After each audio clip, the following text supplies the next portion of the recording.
Hili ni bonge moja la movie. Linaanza mwaka 1993 ambapo inaanza kukutuonyesha hili basi likiwa safarini. Humu ndani yupo huyu binti amevaa headphones akisikiliza muziki na safari inaendelea. Lakini hapa njiani kuna hawa watu wanalisimamisha kisha wanapanda ili safari iendelee kama kawaida. Huyu binti aliona siti hii ina nafasi, ikabidi aje hapa kukaa. Lakini kuna binti amemkuta ameweka mkoba wake, so ikambidi amuombe ili akae. Huyu dada anasema, "Oh, samahani, nilikuwa sikusikii sababu ya his headphones." Huyu mgeni hapa kwenye siti anasema yeye anaitwa Truss, lakini aliyekuwepo kwenye siti anasema yeye anaitwa Lisa, anatokea Marekani, Philadelphia. Upande wa pili huku huyu jamaa anasema yeye anaitwa Tony na huyu mchizi mwingine anasema anaitwa Madison. Lisa anawauliza wanaenda wapi. Kuna mwamba hapa. Madison anasema wanaenda Sambus. Lisa naye anasema nami pia naelekea huko huko Sambus, lakini Lisa anasema yeye ni mtaalamu wa kurejesha michoro na ni mchoraji fulani hivi pia mkali sana. Wenzake wanamwambia wao ni wanabiolojia, wanakwenda kufanya tafiti. Tony ndiye ambaye atasimamia huo mchongo. Anasema mimi ndo nafahamu hilo eneo, so ni kama tu wagaida wao fulani hivi. Hatimaye wamefika Sambus, lakini Lisa anawaambia kwamba yeye hoteli yake ipo upande mwingine, na Tony anamwambia haina shida, nadhani tutakutana tena. Lisa anasema nyinyi mnaonekana mnapenda sana ambacho mnakifanya hadi na waonea wivu. Wanamwambia hata wewe unapenda kazi yako, ndo maana upo eneo hili. Lisa anasema kama mtapata muda wa kurefresh, natamani tukutane na kukaa mahali kidogo, itakuwa unyama sana.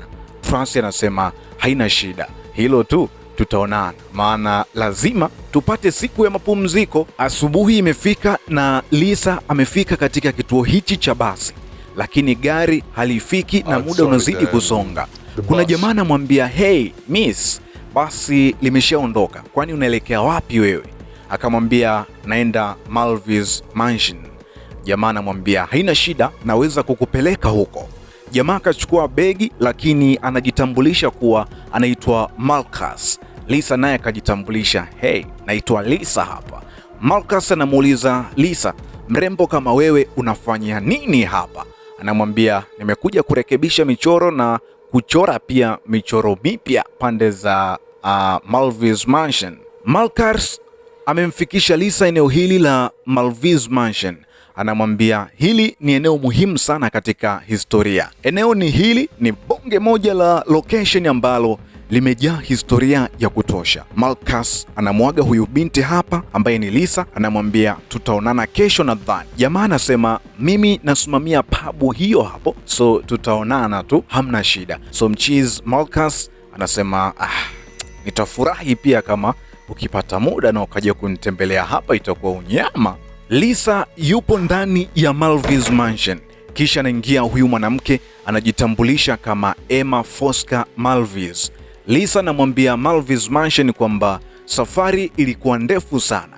Lisa anaambiwa hebu njoo tukuonyeshe eneo hili. Walipofika hapa juu, anaambiwa kuna mchoro ulikuwepo hapa lakini umefutika, maana ni wa muda mrefu sana. Pia jengo hili liliwahi kuungua na moto. So Lisa anauliza nani alichora mchoro huu. Anaambiwa alikuwepo jamaa mmoja hivi anaitwa Alcano, ni msanii wa karne ya 15 ambaye alikuwa ni maarufu kwa kuchora mambo ya siri na yasiyojulikana. Lisa anamwambia Emma Foster, huu mchoro umeharibika vibaya sana, nafikiri nahitaji mwezi mmoja ili nikamilishe kuuchora hapa. Na huu ndio wastani wa muda wa kazi hii ambao tumekuwa tunafanya kwa kazi kama hii. Emma anamwambia hapana, nadhani wiki 2 tu mchoro inabidi ukamilike ili uwekwe kwenye mnada maalum pande za London, Uingereza. Lisa anaambiwa kwani baba yako hakukuambia haraka na umuhimu wa mchoro huu ambao tuko nao? Lisa anasema okay, haina shida, nitajitahidi, lakini naomba awe analala katika chumba hichi ili iwe rahisi kufanya kazi yake hii kwa muda mfupi na ubora wa hali ya juu. Emma alikubali ombi la Lisa, akasema hilo tu, hamna shida kabisa. So Emma akasepa zake shwa.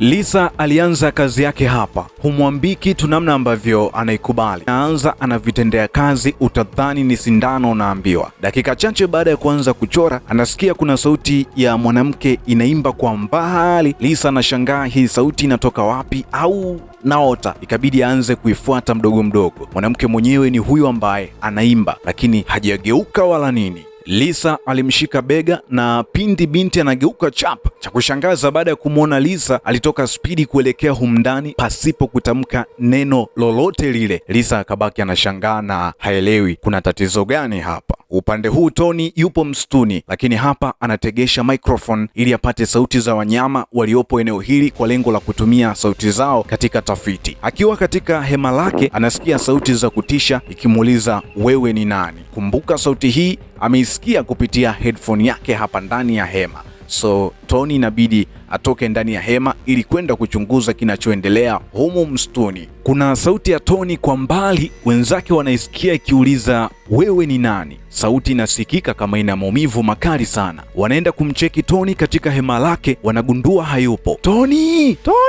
Hii ndo inaitwa usiku mrefu wanangu. Tony anasakwa mpaka humu porini. Leo kazi ipo, ni mwendo tu wa kuita Tony. Madison alirejea chap na kumwambia Truss waende wakaripoti polisi, lakini kabla hajamaliza maelezo akakabwa mbaya. Madison aliona kofia ya Tony imejaa damu, ndio maana alihisi kuna balaa limempata mwamba. Truss kapagawa, haelewi cha kufanya, which is which. Kuda dadade. Truss ametoka nje ya hema kumtafuta Tony na Madison. Hafla kapigwa na kitu kizito kichwani. Madison anashangaa yupo katika nyumba hii, pembezoni kuna panya na wadudu, lakini kwa mbele anaona kuna mtu kaishiwa power aka anatapika. Eneo hili ni kama wametekwa kwa kutizama tu, lakini itafahamika, itajulikana mbivu na mbichi. What is going on right here? Madison anamuuliza wewe ni nani na hapa tupo wapi? Jamaa anasema naitwa Rock, lakini upande wa pili kuna binti anayeonekana pale hali si shwari. Binti huyo ni Truss. Leo kazi ipo. Madison anashangaa tena kumwona Tony akiwa eneo hili hoi bin taban. Ngoma hii nzito mdao, sema Truss ni piskali mpaka naogopa, yani noma. Truss naye anauliza nini kinaendelea hapa? Watu wanahangaika kama wana mapepo. Kuda deki. Emma amekuta Lisa anaendelea na kazi, anamwambia naona kazi inaendelea vizuri sana, kama hapa pote ni ndani ya siku moja umefikia hapa, safi sana, naona hata rangi zinavutia sana, hongera. Emma anasema baba yake Lisa alipowapa taarifa kwa binti yake ndiye ambaye atakuja kufanya kazi hii alipata shaka kidogo, lakini kumbe hakuwa sahihi kutokana na hichi ambacho anakiona hapa. Lisa anamwambia sitakuangusha kabisa. Muda wa chakula cha jioni umefika. Hapa Lisa yupo pamoja na Emma na mtoto wa Emma ambaye anaitwa Julia. Wakiwa wanapata chakula cha jioni, ukitizama hapa unapata picha si familia za ungarobo. Hawa wamejipata kabisa. Lisa aliamua kumuuliza Julia yupo darasa la ngapi. Julia alivyo na kiburi akaondoka hapa mezani haraka. Lisa anashangaa amekosea kitu gani kuuliza swali hili. Emma anamwambia sio tatizo lako, bali Julia ndiye mwenye changamoto. Ana tatizo la kisaikolojia kiasi cha Julia kukataa kuwa na umri wa miaka 13, so hajikubali. Hiyo ndio sababu inayonifanya nisitishe kumpeleka shule. Lisa anasema hata mimi nikiwa na umri huo niliwahi kupitia changamoto kama yake. Upande wa pili huku kila mtu ametekwa na kufungiwa chumba chake maalum, lakini kuna hili jitu linaitwa Aruda mtokazi akiwa na watizama Truss, Madison, Tony na wengine ambao wametekwa na kuhifadhiwa sehemu hii. Rocco alipomwona tu alinamisha kichwa chini na kuambia wenzake msimtizame. Tony yeye anamfokea huyu jamaa, fungua mlango wewe, mwenda wazimu, fungua. Huyu Aruda anatembea kama zombie and zombinyo. Aruda amekuja hapa kuchota maji katika hichi kisima, lakini Tony anamfokea sana mchizi, we fala, fungua mlango kushone. Tony anamwambia Aruda, nitakumaliza wewe mbwa, mimi ni Muitaliano, sina mchezo, kuda deki.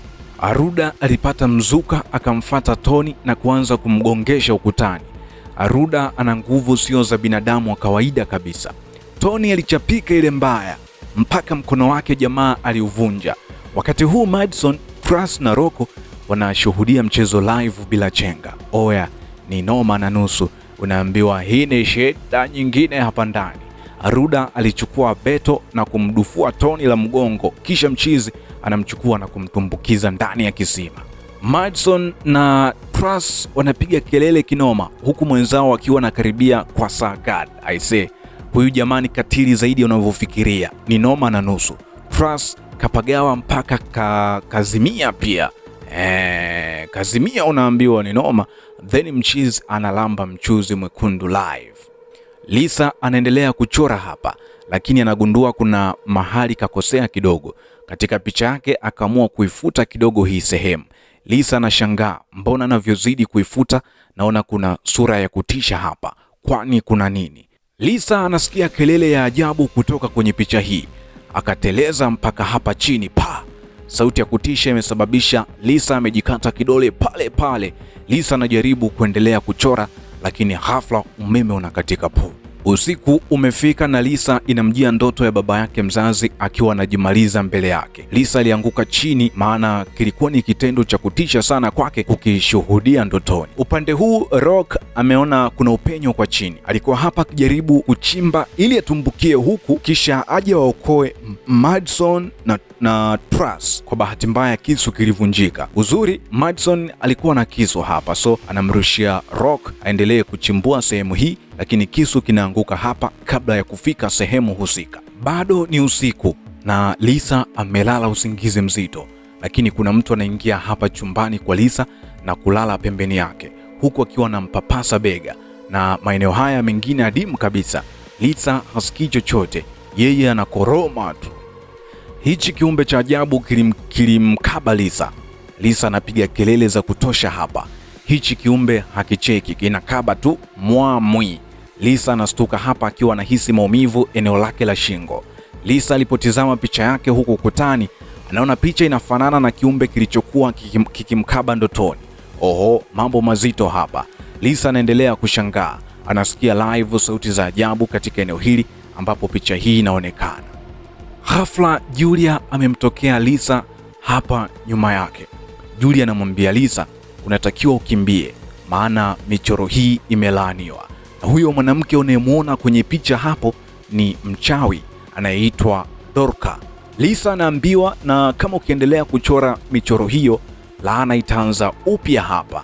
Lisa anaambiwa ukikamilisha mchoro atakuwinda na atakumaliza.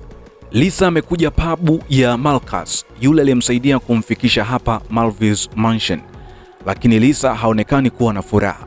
Marcus anamuuliza, vipi, kuna shida yoyote? Naona kama una hofu. Lisa anamwambia sipo sawa, chanzo ni mchoro ambayo nimekuwa nikiichora. Nimekuwa nikiota ndoto za ajabu kweli kweli. Marcus anamtia moyo Lisa kuwa kazi hii itamfanya hata baba yake ajisikie vizuri siku moja, lakini Lisa anasema baba naye mjua mimi ni mtata kinoma.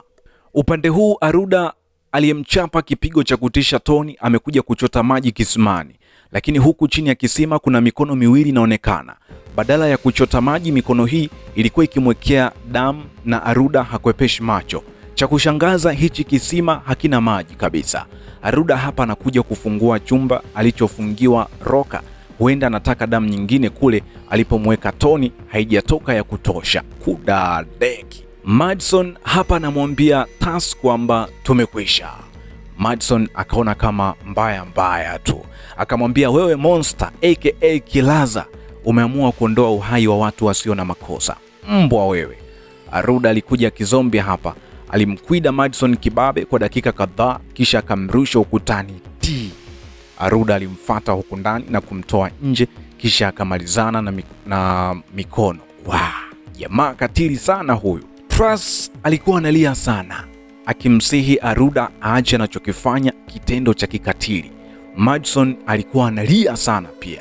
Hatimaye naye akatumbukizwa ndani ya kisima akiwa amevunjwa vibaya sana. Huku chini ya kisima Madison anashuhudia mafuvu na viungo vingine vya watu, figo, firigisi, vipo vya kutosha. Huku ndani palikuwa na kiumbe cha ajabu kinamfuata Madison. Kiumbe hichi kilikuwa kinakula nyama na damu ya kila mtu anayeingizwa humu. Wakati huo Aruda anashuhudia kinachoendelea ndani ya hichi kisima. Hichi kiumbe hakiachi kitu mpaka maini kinasomba. Madison anapoteza maisha kwa mateso makali sana. Huyu hapa Julia amepumzika akitizama nje, lakini ghafla anaingia Lisa ambaye anamwomba Julia wazungumze kuhusu michoro ambayo alidokezwa mambo kadhaa ya kutisha. Julia alisita kidogo, lakini akaona haina shida, anaweza akazungumza tu, hakuna namna. Julia anamsimulia Lisa kwamba mama ndiye chanzo cha kila kitu changu kuharibika kabisa. Haya yote nayapitia sababu yake, na yeye anataka mimi niishi maisha haya siku zote.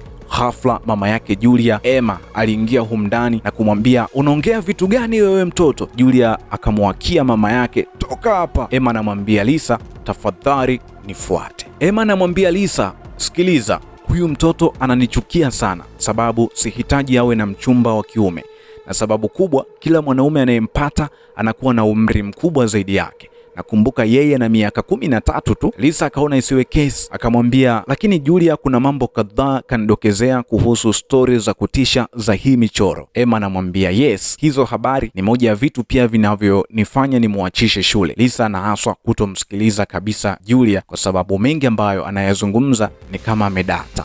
Lisa anapewa onyo hapa kwamba mambo mengine hayakuhusu kabisa. Wewe dili na swala lililokuleta. Nadhani baba yako amekutaarifu kuhusu masharti ya mkataba na matokeo ambayo yatatokea endapo kazi hii haitakamilika kwa muda uliopangwa. Emma akaondoka zake hapa. Usiku umefika na Lisa amekuja kulala, lakini ghafla kuna mtu anaingia chumbani kwake akiwa na wheelchair, lakini mtu huyu analia sana. Alikuwa ni Truss, na ghafla Lisa anastuka usingizini na kuanza kupiga kelele. Truss anamwambia Lisa naomba awasaidie. Hapa Lisa anaulizwa na Marcus kwamba ni kipi atakwenda kukifanya, maana Lisa alikuwa akimsimulia Marcus ndoto za ajabu ambazo amekuwa anaziota. Lisa anasema napaswa kuondoka kabisa, nadhani ndilo suluhisho. Lisa anasema nikitoroka kituo cha michoro kitaharibiwa kwa adhabu. Marcus anamwambia hapana, hizo ni ndoto tu, hakuna kitu kitatokea kibaya hata mara moja, hakuna kitu kitakupata.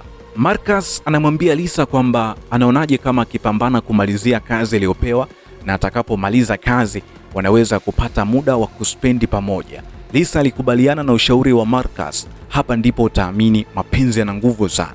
Anyway, ngoja tuendelee kushuhudia hili balaa. Lisa aliona isiwe kesi, akamchana Emma kwamba siwezi tena kusalia kufanya kazi hii hapa, labda naweza kuondoka na hiyo mbao na kwenda kufanyia kazi huko kwingine, kisha nitairejesha hapa. Lisa akaambiwa hapa haondoki mpaka atakapokamilisha kazi hii, na ukijaribu kuondoka kuna kitu kitakupata, na kitu hicho kuna maneno fulani nitakwambia. Anaambiwa utajuta, hutaamini. Upande huu Rocco alifanikiwa kufungua sehemu hii ambayo ilikuwa ni handaki, akiahidi ataenda kuwasaidia wenzake ambao ni Truss, lakini ile anaingiza tu kichwa pap, akakutana na kitu pap, kimemkaba. Hichi kiumbe kilikuwa kinachukua mpaka ngozi.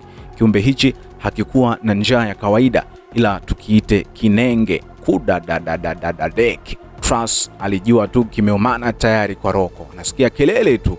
Baada ya Lisa kupigwa mkwara mzito, yeye aliendelea na kazi yake ya kurejesha michoro ya zamani ambayo ilifutika na ilikuwa katika eneo hili. Viumbe hivi vilikuwa vinatisha kinoma.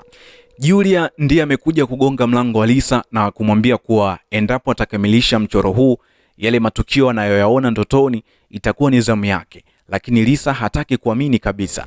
Hapa Lisa anamwambia huu mchoro ulichorwa mwaka 1493 ambapo alimtoa kafara Bill kwa kiumbe wa kutisha anayeitwa Goran na mama yake Emma. Lengo lake, anaitaka damu yake ili abaki kijana milele. Julia anamwambia Lisa, nisikilize kwa makini. Leo mwezi mwekundu utaangaza kwenye mchoro ambao unaurejesha, na kama utaangaza kabla ya saa 6 usiku, laana hiyo itaendelea kwa miaka mingine 500. Lisa anamwambia ili kuokoa hili balaa, tafadhali usimalizie michoro hii. Lisa anamwomba Julia aondoke eneo hili, maana anazungumza vitu vya kufikirika sana. Julia anamwambia kuna watu 3 wametekwa na inabidi waokolewe. Mmoja alikuwa ni mtu mweusi kati yao. Julia anamwambia Lisa, nifuate nikakuonyeshe chimbo la mahali walipo.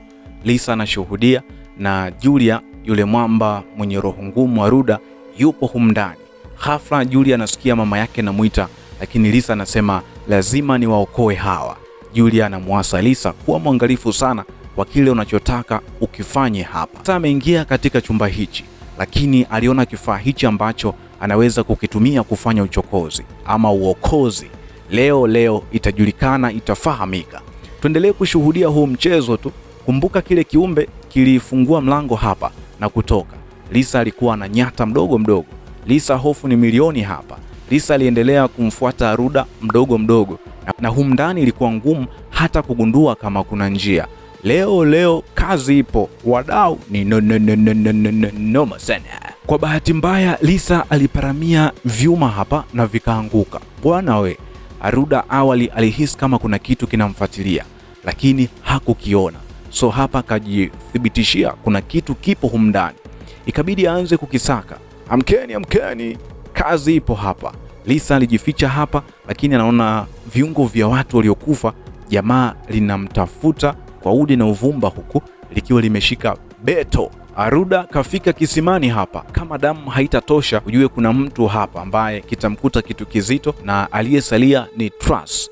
Truss akajua leo nimeisha, akakimbia ile jiokoe. Kwa bahati mbaya akateleza na kupoteza fahamu.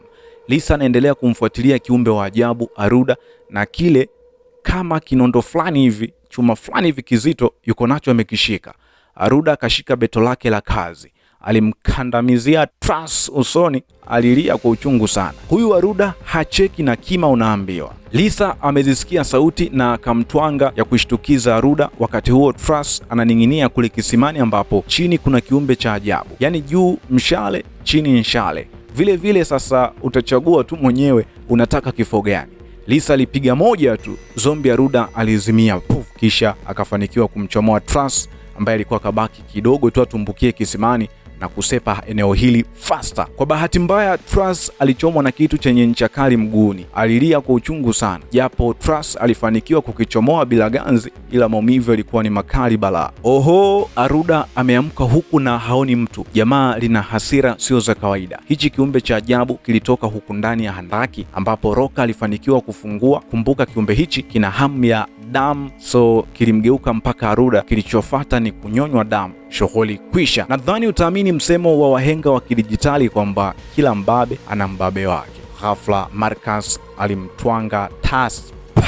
Lisa kapagawa. Tatizo nini? Marcus naye kambadilikia Lisa, anamwamuru aingie kule ndani muda huu. Kumbuka kuna kiumbe cha ajabu kimepita pia mpaka na Aruda. Kina usongo wa damu, haijawahi kutokea unaambiwa. Hii ndo ile unaambiwa umdhaniaye kumbe sie. Lisa kaletwa hapa kibabe na akakuta watu wameshika mishumaa, watu wa ibada za siri, akiamriwa kuhakikisha anamalizia ule mchoro. Leo kuna kazi nawaambia. Lisa alipozidi kurekebisha huu mchoro, alishangaa kuiona sura ya Emma hapa. Wanamwambia tafadhali fanya haraka. Pia alishangaa kuiona sura ya Marcus, mtu aliyemwamini. Ghafla anamsikia Emma akiendelea kutamka maneno ya kishetani kwa lugha ya Kilatini humu ndani. Nyie nachoka baba yenu Jerome. Hizi movie tamu bwana, sikwambie mtu kitu babu. Julia aliingia pia katika chumba hichi akiwa na mshumaa wake, lakini Lisa anaambiwa na Emma kama hautamaliza kurejesha mchoro huu nawe utakufa. Julia si akamwaga mafuta fulani kwenye huu mchoro na kusema yeyote atakayegusa hapa shughuli yake imekwisha, huku akisema leo ndio mwisho wa kila kitu. Julia anamwambia mmemwaga damu za watu nyingi mno. Emma anasema nilifanya hivi kwa ajili yetu sote. Julia anasema acha ujinga, yaani wewe ndio umenifanya karne nzima nisalie kuwa na umri kama wa binti. Yaani nimekaa miaka 100 yote bado nimesaliwa kuwa na umri wa miaka 13 tu. Huu ni ufala. Emma aliamuru Marcus amuue Julia, lakini Julia alimuwahi Marcus kwa kumwagia maji usoni. Emma alichukua ule kama mshale na kumchapa nao Lisa ya tumbo. Julia akamuwahi chapu pale. Marcus alipochukua silaha nyingine ambayo ni beto kutaka kummaliza kabisa Lisa, sababu ya kugoma kummalizia mchoro, ghafla mwezi ukawa mwekundu na mchoro haujakamilika. Hivyo walianza kuishiwa nguvu wote pale, wakawa wanatetemeka kama mbwa, kama wanadegedege. Julia na Lisa wanashuhudia hapa. Emma, Marcus na wengine kama kile kiumbe cha ajabu wanabadilika sura na kuanza kuonekana ni vizee vya miaka mingi sana iliyopita. Emma na wenzake walikufa na kugeuka majivu pale pale. Aisee, hii ni noma na nusu. Julia naye nguvu ile ilianza kumwathiri pale pale. Julia anamwambia Lisa kwamba lazima nami nipoteze maisha. Tunashuhudia Julia akiwa anaishiwa power hapa live. Da, kweli wimbo wa Mario Dunia Tamu imeanza kuuelewa. Wadau, noma sasa itakuwaje? Lakini Julia sura yake ilibadilika na kuwa mzee, kisha akapoteza maisha na kupotea pale pale. Lisa akidhani amemaliza, kumbe shughuli ni bado. Ghafla kilitokea kile kiumbe cha ajabu kinaitwa Goran, kisha kikavunja mlango kikitaka pia kummaliza Lisa hapa live. Lisa alikuja kwenye picha hapa na kufutafuta ili onekane haraka ambapo humu kulikuwa na maneno ya kishirikina. Lisa aliyasoma maneno haya na kiumbe Goran alipiga kelele zaidi ya mbwa na kuanguka chini. Hii filamu inaisha kwa kutuonyesha miaka 30 baadaye, Lisa akiwa bado kijana, lakini yeye ndiye msimamizi mkuu wa yule kiumbe Goran. Yes, so Lisa ameishia kuwa mchawi Concord na wale viumbe wanamtii yeye. Maana yake ni kwamba hii ni nguvu haijaisha kwa kuteketea kabisa, hapana, bado ipo. So huenda huko mbeleni akaja kupatikana mrithi mwingine wa kukimaliza kabisa kiumbe Goran au namna gani. Na mimi naamini Lisa huenda angetamka maneno ya Mungu kwa kukimaliza kabisa hichi kiumbe, basi asingetokea haya yote kwa yeye kurithi mikoba. Lakini sababu alitumia maneno ya nguvu za giza, hakuna namna hapo. Anaenda kama mwenyekiti wa ushirikina, pia yupo katika jumba lile lile, so yeye ndiye anayejua siri za humu ndani. Kazi ipo, manake na yeye anapambania ujana, asalie na miaka hiyo hiyo, asibadilike. Usisahau kusubscribe Dama Recap kwa movie kali zaidi, lakini niambie unaipa alama ngapi kati ya 1 mpaka 10? Utakuwa umetisha kinoma.